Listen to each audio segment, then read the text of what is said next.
分鐘講一講俾你聽，跆拳道行內人都未必知道嘅歷史啊！嗱，首先好簡單，第一樣嘢，跆拳道咧其實唔係啲咩古代武術嚟嘅，好近代嘅嘢嚟嘅啫。1955年啦，咁啊繼承自唔同嘅韓國當地流傳嘅武術啦，包括跆手道啦、跆拳啦咁樣嘅武術咧，就變成一種武術嘅啫。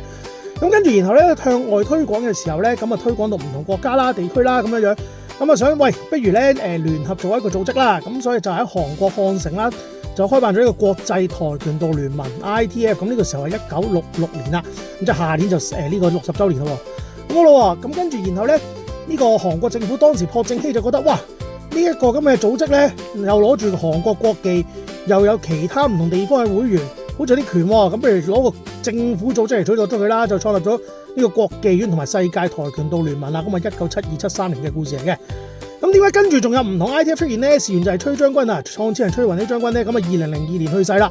咁死咗之後咧 ，ITF 就變咗唔同派別，就係你而家見到唔同派別嘅 ITF 總會啦。咁至於 ITF 總會嘅故事咧，時間太長啦，我哋下次話俾你聽。有興趣嘅不妨留言話我知。